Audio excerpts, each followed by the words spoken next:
All right. Good morning, everybody. It is Tuesday morning. Bitcoin Brandon here from Los Angeles. Early morning crypto talk. Hope you guys are enjoying your day so far. I know I am. I just woke up.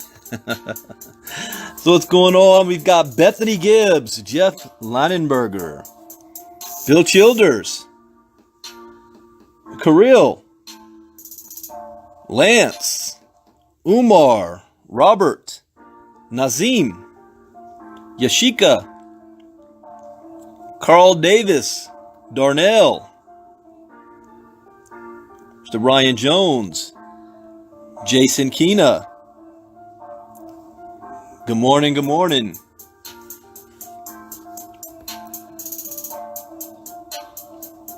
Benita Nunez, Terry. As a disclaimer, I am not a licensed financial advisor to be dispensing financial advice. I read the news, give my opinion, share suggestions, and it is up to you to make an informed, intelligent decision on which direction you want to go in. 4 rules I live by in the crypto space. Rule number 1, education is everything. Rule number 2, never invest money you cannot afford to lose. Rule number 3, always get your return on investment back as fast as possible. And rule number 4, where do you see yourself in 3 months, 6 months, a year from now? What are you willing to do to make that happen? What vehicle are you using? Stay focused on it. Do not get distracted. Now, this does not guarantee you success, but at least you will be able to limit your risk. And that's the most that we can ask for. All right, let's get things kicked off here with some Tuesday morning crypto news. First up, I'm going to talk about Visa, because the credit card companies could be seen as either the biggest threat, or see Bitcoin as the biggest threat to them, or they can use this technology to enhance their own business. So a Visa cryptocurrency might only be worth $3 billion, napkin math. All right, I don't understand what they mean by that, but we'll take a look. Critics of the Bitcoin community's decision to pursue a developed path that prioritizes the coin's utility as a store of value often allege that a payments first focus is necessary to create a base level of demand for a cryptocurrency. That's true. However, writing on Twitter, BitGo co-founder Ben Davenport makes the case that payments use case creates an almost negligible base level of demand, since the network's users would only need to hold the token as long as necessary to execute a desired payment. Davenport was responding to Civic CEO Vinny Lingham, who made the claim that a crypto has to have real utility and usage to support the price, because otherwise it will crash when speculative cycles run their course. The reason I believe that crypto has to have real utility and usage to support the price is because when all the speculation ends, that ensures there is a baseline of demand, be it Bitcoin or any other crypto. I hope my views are understood to be pragmatic and not negative. I agree with you, Vinny. I agree with that. Davenport argued that this theory has a major hole in it. To illustrate his point, Davenport envisioned what would happen if credit card giant Visa, which processes $9 trillion in payments per year and currently has a market cap of more than $294 billion, replaced its system with a cryptocurrency that could settle and convert transactions into local currency within 1 hour. By doing a bit of napkin math, $9 trillion, 365 days, 24 hours, to account for 3 times 3 to account for extra volume on peak shopping days, he demonstrated that the base level of demand for a payments-focused cryptocurrency, that is, the minimum amount of capital tied up in transactions at any given time, is just $3 billion. Davenport acknowledged that many users would likely hold on to Visa's cryptocurrency for longer durations, but this factor, he says, is less dependent on its usability for payments, and instead linked to convenience and the coin's perceived utility as a store of value. Holding, he alleged, creates far more base demand than payments ever could. The fact is, a holder choosing to hold a coin for even 1 month is 720 times as effective at generating base demand as the payments use case in our example, he concluded. Payments is not the only use case for coins, but if you don't have major demand sinks in your model, look out. Well, here's what I think about that. I don't ever think Bitcoin itself is going to be that day-to-day payment use system like currency. I think Bitcoin will be a store of value like gold. So it'll be the gold of the entire crypto market. I think there will be another coin that will come out that will be the day-to-day use case. It'll be stable, no real volatility to it, and that will be the day-to-day usage coin. But people will always still have Bitcoin as the store of value. That's my own opinion. There are others that disagree. I don't know what that coin will be. That will be the world's one currency, whether it'll be Bitcoin Cash, Litecoin, Dash, Ripple, Ethereum, I don't know, or a coin that we haven't even heard of yet. But I don't think it's going to be Bitcoin. Who in the world is going to, when you know Bitcoin's going to shoot up to $100,000, $1 million a coin, who's selling their Bitcoin? Who's selling it to go buy a cup of coffee? Now, that's not happening. All right, let's go on to the next article here. Cryptocurrencies play a limited role in financing terrorism. And what did I cover yesterday about the Secret Service worried about, ISIS and criminal activity in crypto and asking Congress for help? Don't you got better things to do? Go protect the president. But here we got an article. Cryptocurrencies play a limited role in financing terrorism. Stick with the facts. So let me see here. Post this in the chat box. What's happening, Bouger?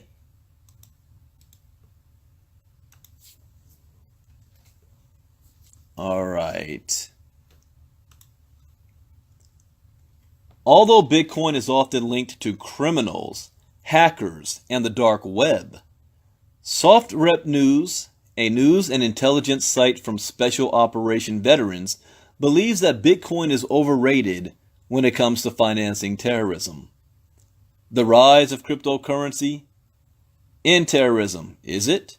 In the past year, that has been an increasing number of criminals using cryptocurrencies as a form of payment, whether it be for ransom, kidnappings, or facilitating the exchange of illicit substances.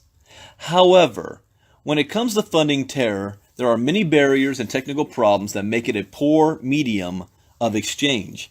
According to the Encyclopedia Britannica, terrorism is defined as the systematic use of violence to create a general climate of fear in a population and thereby to bring about a particular political objective. Matt Pyer, a Marine Corps signals intelligence turned money laundering investigator for a national bank, argued that there are too many existing boundaries and problems for terrorists to successfully finance terrorism through cryptocurrencies. Pyer noted that Bitcoin may appeal to younger jihadists who are embracing the digital age. However, most terror funding efforts seeking cryptocurrencies are around activities that yield little money, like crowdfunding sites. One likely reason comes from the fact that high-ranking terrorists are old school, said Pyer. Pyer, however, admits that as younger members take control or the current leaders are killed off, the dynamic may change. Although Bitcoin is well known for its anonymity, it's rather pseudonymous. Why can I say that word? Pseudonymous. Bitcoin addresses and transactions are not tied to the identity of users. However, real identities are easily be traced if they are used in combination with Bitcoin addresses in certain ways. Furthermore, the blockchain records all transactions from the date, time, and people involved. Many criminals leverage the anonymity of Bitcoin to hide their actions from the law. On the other hand, terrorists and terrorist attacks purposefully draw attention to the situation, meaning they want you to know they did it. Pyre stated that Bitcoin blockchain also makes it easy for investigators to follow the trail and uncover leading and critical members in a large underground network. So let me say this, guys. Even though the whole point of crypto is to be anonymous,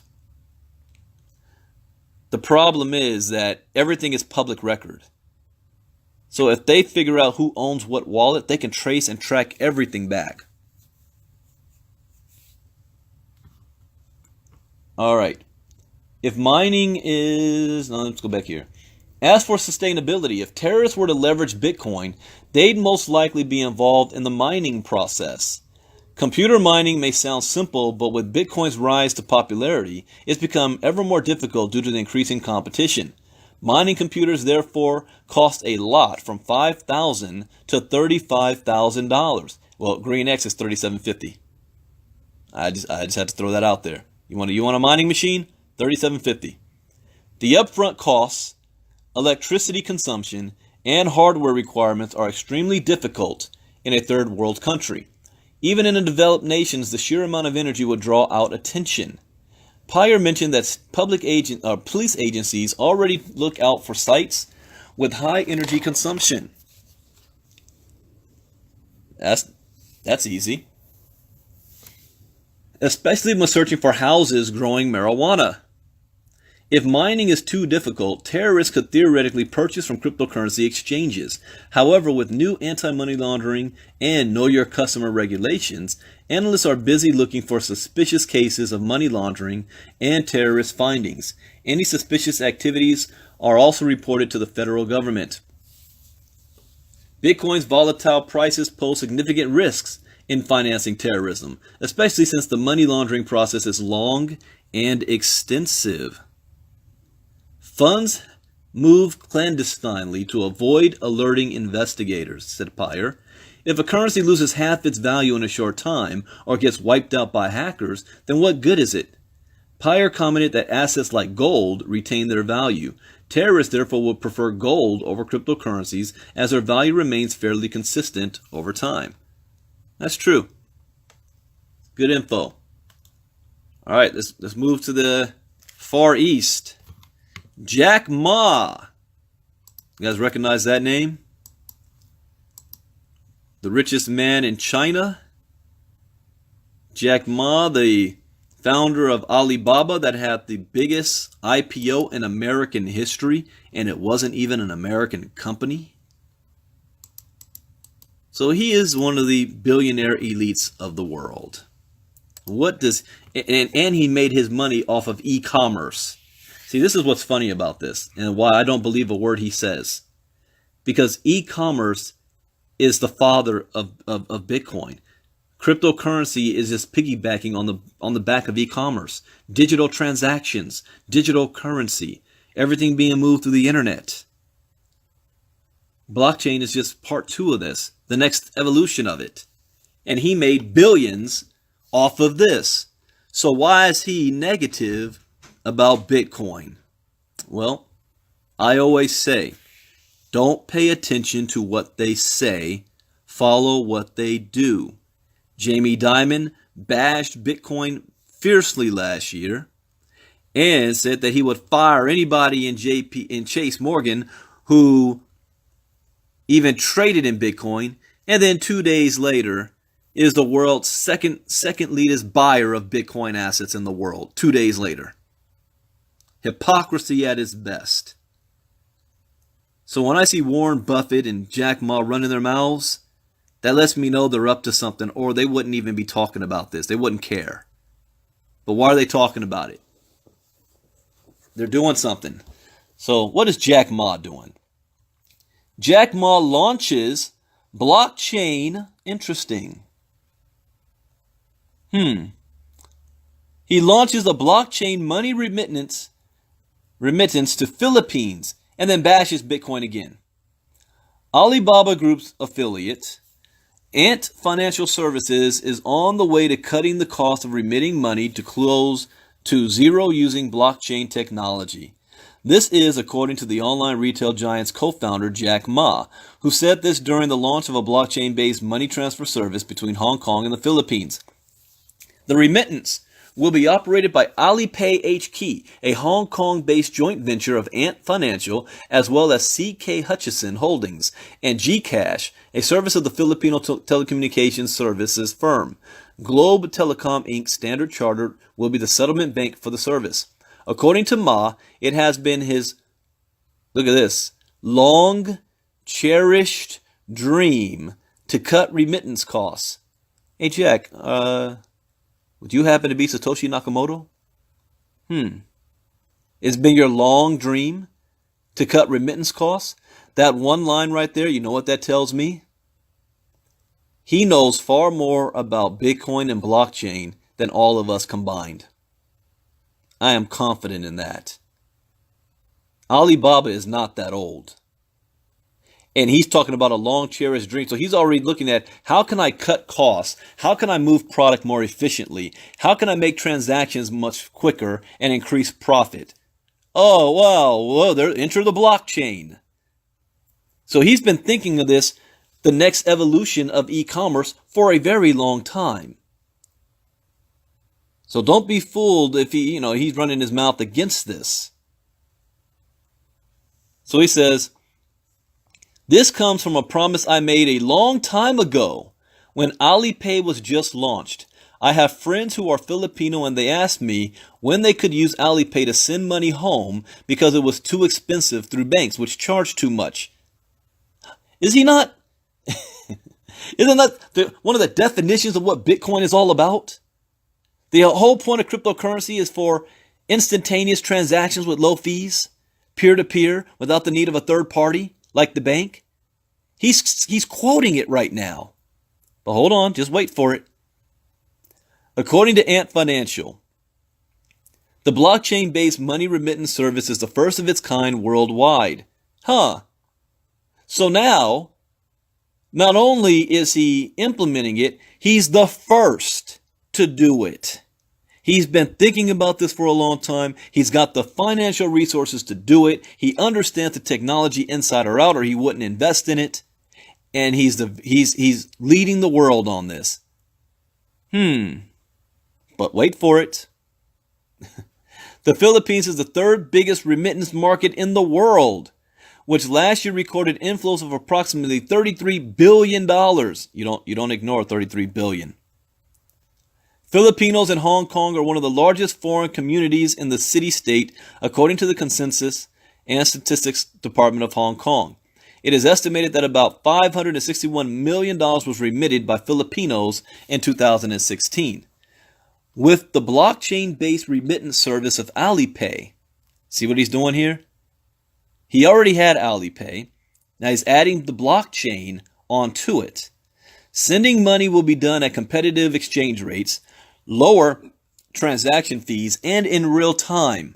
The initial remittance during the launch was reportedly completed in under 3 seconds. You don't think Jack Ma understands this? 3 seconds.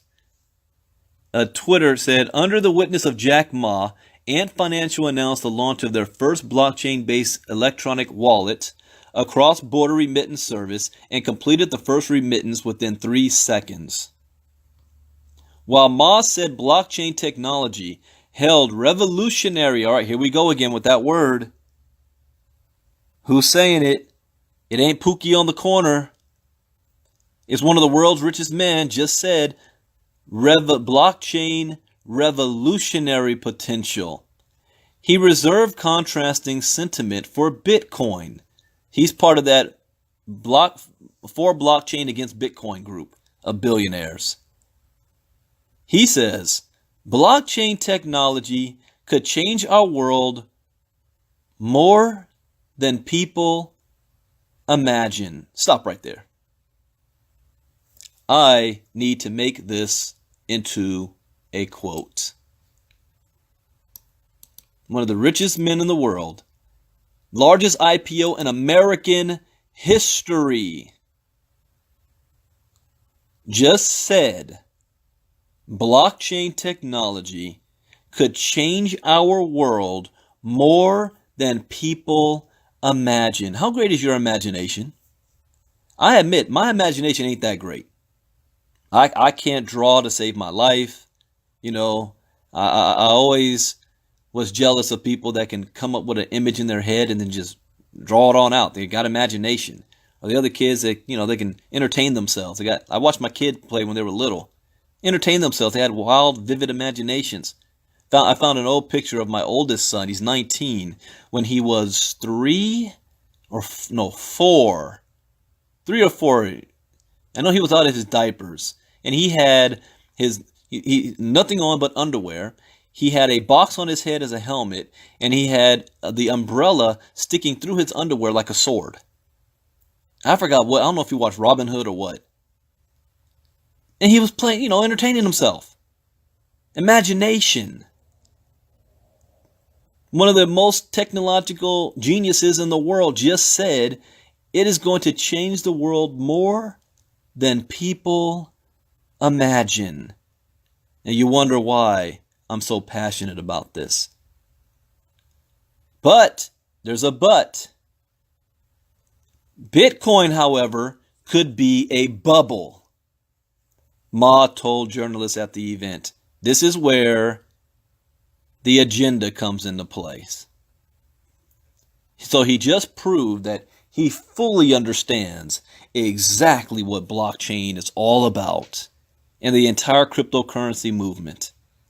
So why would he bash Bitcoin in the process? Why? Money. He doesn't own Bitcoin. He doesn't control Bitcoin. It's decentralized.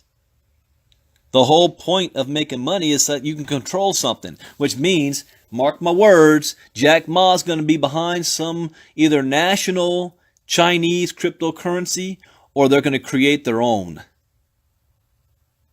through Alibaba or Alipay. They're going to create their own coin that they control, and it will probably be pre-mined. So there won't be no mining of it. They just say, hey, we're going to create 20 billion coins, and we own it, and we'll give 50% to the public, and we'll hold 50%. That's what he's going to do. Like with Facebook. When Facebook banned everything blockchain and crypto advertisements, and then Facebook turns around and says, oh yeah, we're looking at implementing blockchain and maybe coming out with our own coin. Yeah, we see what you did there. Eliminate the competition so you can have your own. So, this was not the first time Ma was bashing Bitcoin.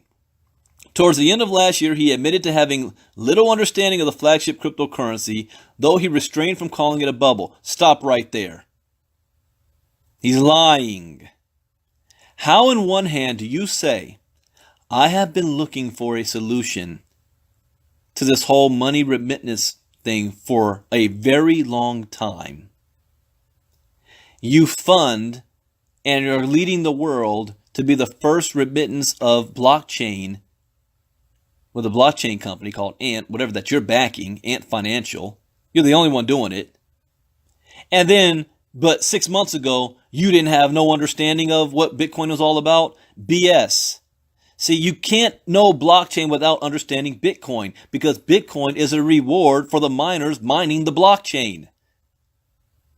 So we just caught this clown in a lie, and I say clown with all due respect. I respect the man. I just see through the BS. So let me continue. Last month, though, he used the B word during the World Smart Conference, which was being held in Tianjin, China. Here's another reason why. He's part of the world's billionaire elite. They are all working in tandem to market manipulate Bitcoin. See, the problem that the wealthy have with Bitcoin is that the wrong people are getting rich. And if they realize that there's a shift in wealth coming into play, if they know this, and that they're going to have to shift their wealth, they're just going to shift their wealth as long as they own the most Bitcoin and they're still in control. That's all. So they can't come out here running their mouths about how excited they are about Bitcoin so that the little guy who serves them at the restaurant, who washes their car, who cleans their homes, who works in their businesses, their employees, can't have them running out and getting rich off of Bitcoin, because now you don't have any employees anymore. You don't have anybody washing your car and cleaning your house anymore. They're all rich. So what do? If you need to maintain the status quo, you got to bash this. You got to make them believe that there's nothing worth of it. And in the background, you buy up as much as you can. So when the market shifts, it's too late for the little guy. It's out of their hands. Just the stock market works the same way. It costs $250,000 to $1 million just to play in the stock market. I'm in the stock market. Really? Most Americans are in because of their 401k on their job. Not because they have an impressive asset portfolio in stocks. You don't have the resources to play that game. And crypto's breaking that. There's no barrier to entry. So you can't have the help getting rich. Because then who's going to be the help? So it goes against his interest to talk good about Bitcoin and crypto. I wouldn't expect otherwise. Only billionaires that do are the eccentric ones, the ones on the fringe, the ones who created something out of nothing through technology advancements, which is why I'm surprised Alibaba or Jack Ma saying this, but then again, I'm not, because that just means he's about to come out with his own. He's like, I got 1 billion customers. Why am I going to let Bitcoin and make things easier for them to use Bitcoin for my services? I'm gonna create my own coin.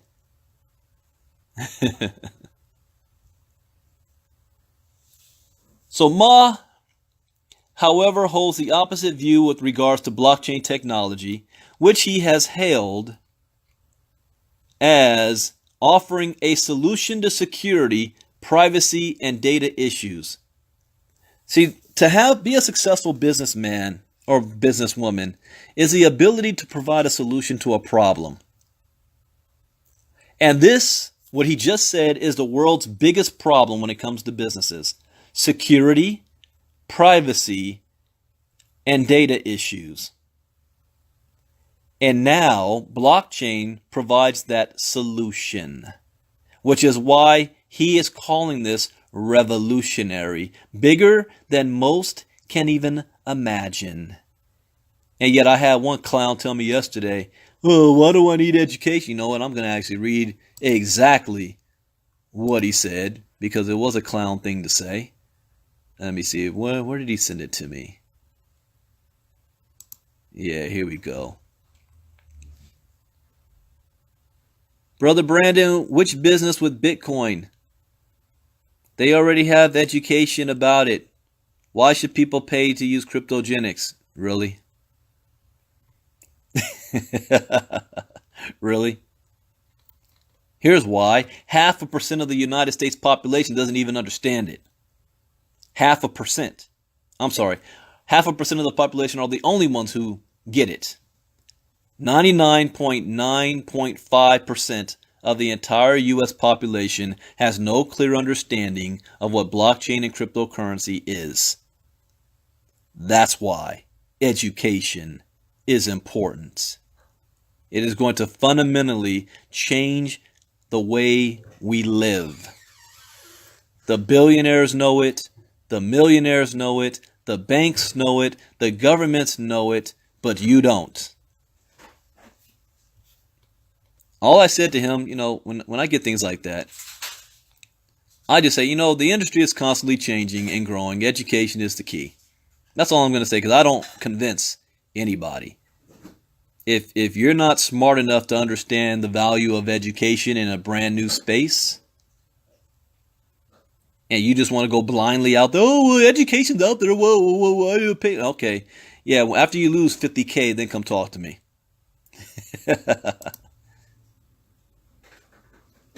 All right, let me continue here. Currently, Alibaba is one of the biggest holders of blockchain patents. Think about that. How can you be the biggest holder of blockchain patents and then 6 months ago say, I really don't have an understanding of Bitcoin? Liar. Why are you misleading everybody like that? Says, he's the biggest holder of blockchain patents. with some of its blockchain-related intellectual properties focusing on ensuring food safety and traceability in the supply chain, as well as improving healthcare. He is going to be he already is one of the richest men in the world, but his wealth over the next 5 to 10 years is going to increase tenfold. Tenfold. Him, Bill Gates, Sir Richard Branson, the Winklevoss twins, Mike Novogratz, these guys are going to be the richest men the world has ever seen in the next 10 years. I'm not talking 80 to 90 billion dollars worth. I'm talking 200 to 300 billion dollars worth, if not more. Alibaba is expected to invest heavily in blockchain solutions, but Jack Ma don't really understand what Bitcoin is. So he says, following a Series C funding round, Ant Financial disclosed earlier this month that some of the $14 billion raised, he raised $14 billion on a project, but he says he doesn't understand what Bitcoin is. The money remittance service is one of the first instances the technology is being used in traditional finance by Ant Financial. And I've got one bonus article that just popped up while I was talking. It says, are you ready for what happens if Satoshi's coins move? Yeah, that will be groundbreaking. If his coins move, let's see. There is nothing remarkable about a Bitcoin transaction. It happens hundreds of thousands of times a day. But there's one set of addresses whose contents are watched with hawk eyes. Should so much as a Satoshi move from one of those wallets, it will spark global headlines and make the markets go loco. That's because those wallets belong to Satoshi Nakamoto, and if his coins move, all hell breaks loose. Governments frequently play out war games in which they enact various doomsday scenarios. A nuclear missile from a rogue state, a dirty bomb detonated by a terrorist group, chemical warfare on the streets of a major city. All these scenarios and more have been played out countless times by army generals the world over.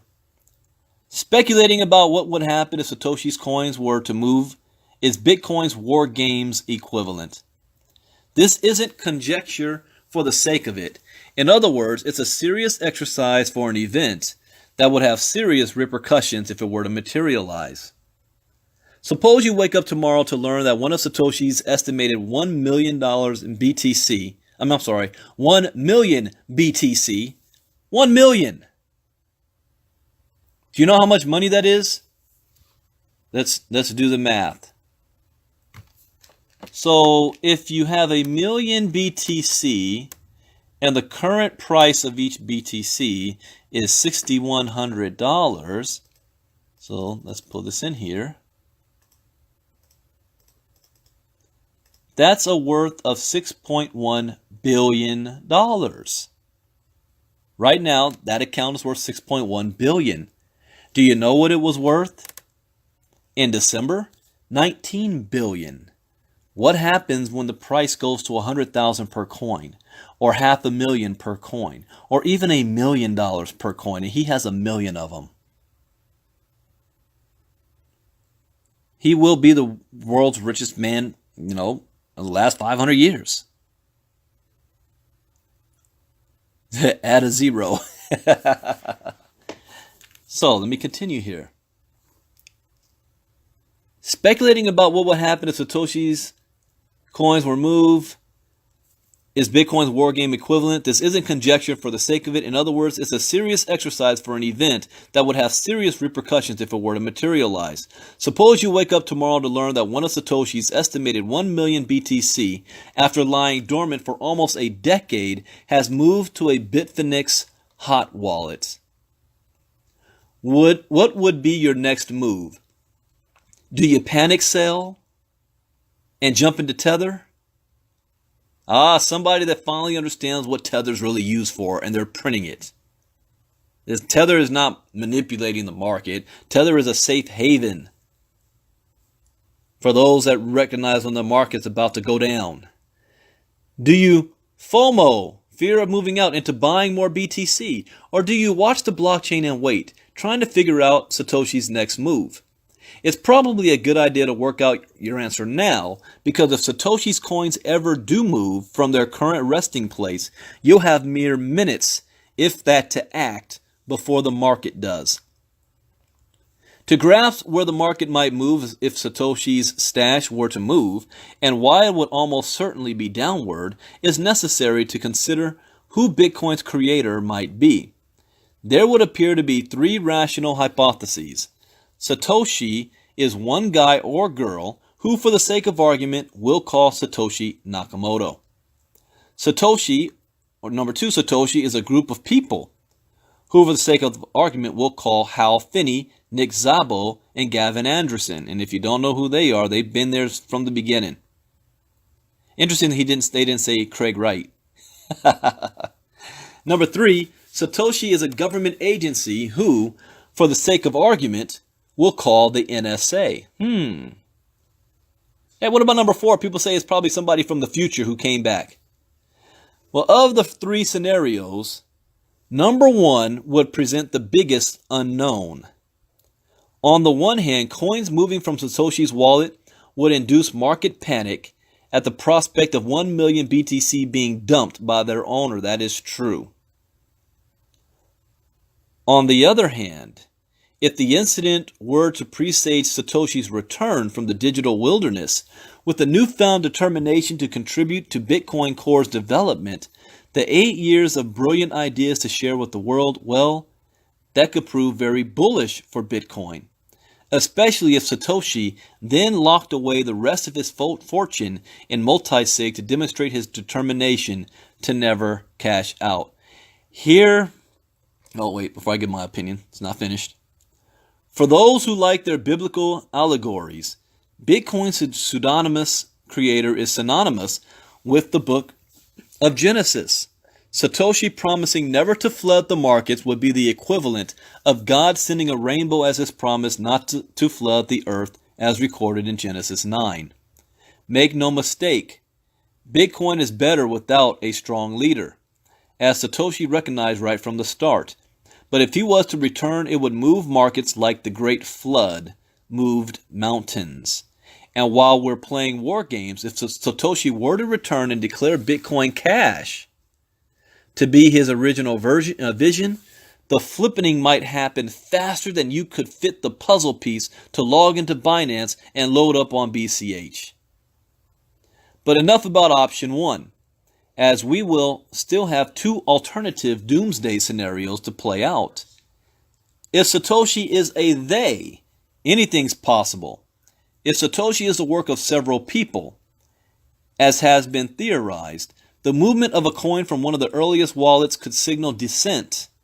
It could herald acrimony in the camp, spurring one of Bitcoin's founding fathers to move their stack in readiness to sell. If that happens, expect huge volatility, another possible fork, and denials from the remaining possible Satoshis who may have been doxxed during the course of their erstwhile colleague going rogue. The only upside to this outcome is that if Satoshi is the work of three people, that could mean only 1/3 of their 1 million BTC being dumped. Even so, 330k BTC being offloaded on the open market would make quite a dent. Yeah, the price would drop dramatically. The third possibility, that Bitcoin was developed by a government agency, such as the NSA, is perhaps the most intriguing.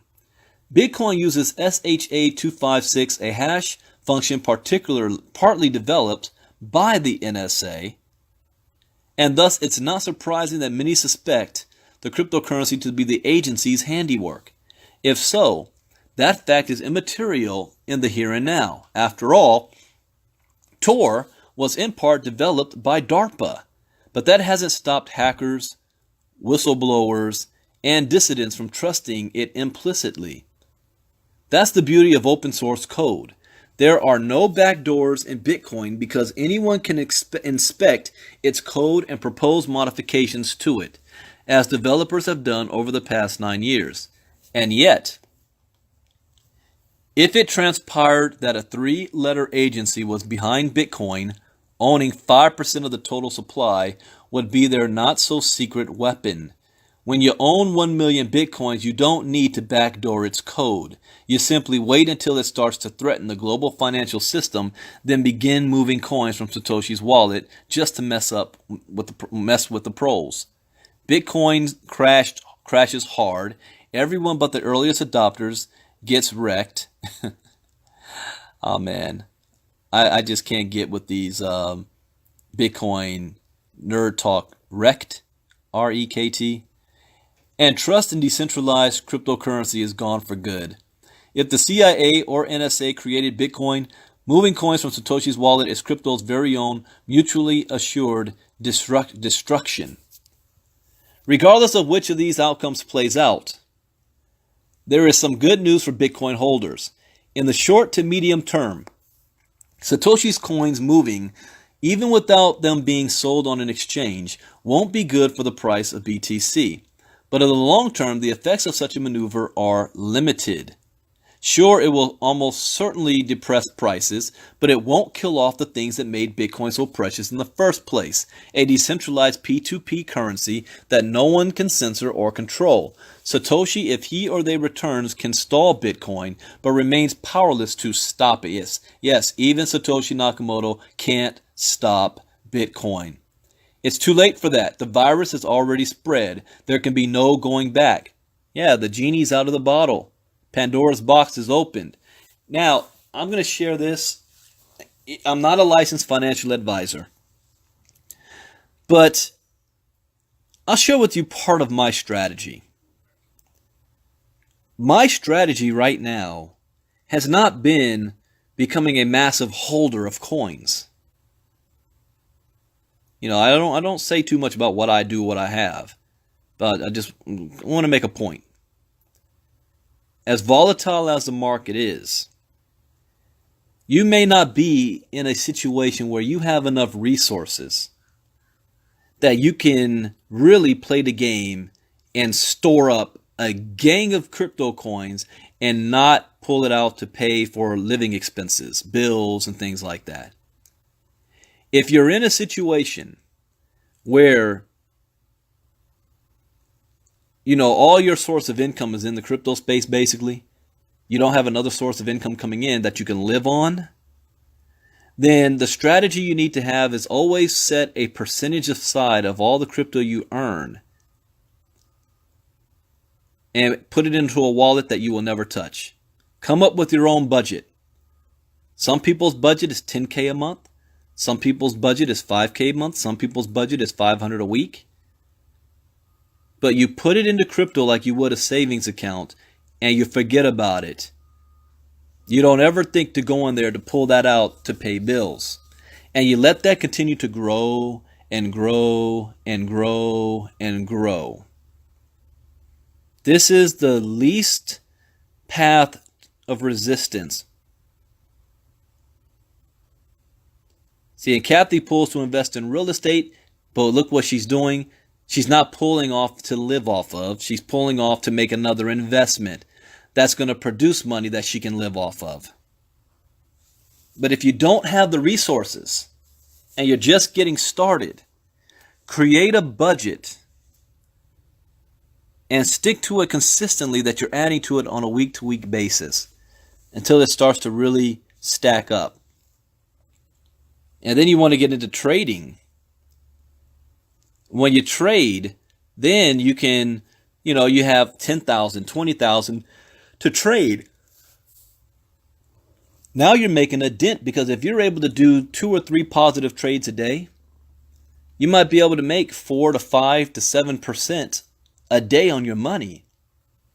So if you're doing, let's say if you're trading $10,000 a day and you make 2% on that a day, you're now earning $200 a day on your own money, on your own trading. So $200 a day, you multiply that for a month, that's $6,200 a month. For some people, that's a full-time income right there by making money on your own money. But what if you don't have $10,000 in Bitcoin and you don't even know how to trade? That's where Cryptogenics comes in. Not only are we going to teach you how to make money in this space, but we also have an affiliate program that you can use to make money to invest in the first place. So you will have the resources. Like I said, I have a game plan to do what I need to be done. I need to be getting to $50,000 a month ASAP, and then $50,000 a week. To do what I know, to feel safe that I know I can really invest in the crypto space and not worry about the risk. And not worry about finances, not being able to, pay the bills, have a good quality life, live within your means. See, if you're making $50,000 a month, you don't live a $50,000 a month lifestyle. You live maybe $10,000 to $15,000 a month lifestyle. All right, I'm going off to a whole nother tangent here. So with that, just wanted to, share just a little bit how I think, how I approach this. I don't have a vast stash of crypto. I don't. I earn it. I don't buy it. I live off of it. And I have a budget I have set aside to build my crypto portfolio as it grows. If I had far more resources, I'd be able to do a whole lot more. Like buy 10 mining machines. That's what I'm waiting for, Kathy. The GreenX mining machines to turn on. I want my investments to be making 3 to 5 times more money than my hustle in Cryptogenics. You've got $3,000 invested in crypto. Is that not enough, Brandon? It's not my job to tell you if that's enough or not. It all depends on what you do with that $3,000. There's many things you can do with it. You can sit in and put it in a coin and let it hold and wait for the value of it to go up. You can use it and buy mining machines. You can use it and get into trading. I mean, there's many different things you can do with the 3,000. Your education will tell you, and then you choose which direction you want to go in with that. I started with $100. Everything since then came from $100. Now, the time I made over 30K in it. Oh, let me shut up. This is being publicly recorded. All right. Everybody, you have a great, fantastic day. Get into the game. Thank you, Jack Ma, for giving me a new quote to use. And I will be back. There's 2 Cryptogenics presentations today. One at 3 p.m. Eastern. I'm doing the one at 9 p.m. Eastern tonight on kgsglobal.info. I'm loving Kathy's new social media site. Spreading the word of crypto. The wave scores in Duja. And I'll be back late for Crypto Talk tonight at 8 p.m. Eastern. And then the presentations at 9 p.m. Eastern. All right, you guys have a productive day. God bless. Hope you learned something new today. Talk to you later. Bye-bye.